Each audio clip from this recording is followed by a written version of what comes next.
আহমেদাবাদে air ইন্ডিয়ার লন্ডনগামী উড়োজাহাজ বিধ্বস্ত, ২০০-র বেশি নিহতের আশঙ্কা। ভারতের আহমেদাবাদে ২৪২ আরোহী নিয়ে এয়ার ইন্ডিয়ার একটি লন্ডনগামী উড়োজাহাজ বিধ্বস্ত হয়েছে।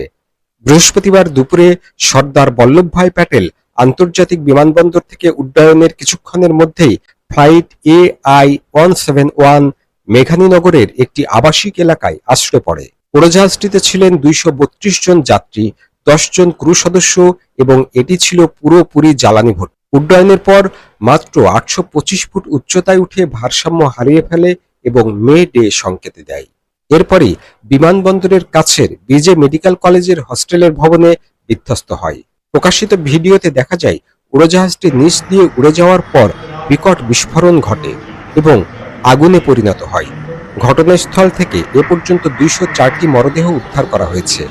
পুলিশ প্রধান জানিয়েছেন, আরোহীদের কেউ বেঁচে নেই বলে ধারণা করা হচ্ছে।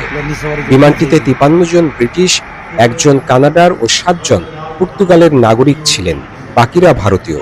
হস্টেলের অন্তত ৫ জন শিক্ষার্থী নিহত এবং ১১ জন আহত হয়েছে। ৫০ থেকে ৬০ জনকে হাসপাতালে নেওয়া হয়েছে, ২ জন আইসিইউতে ও ৫ জন নিখোঁজ।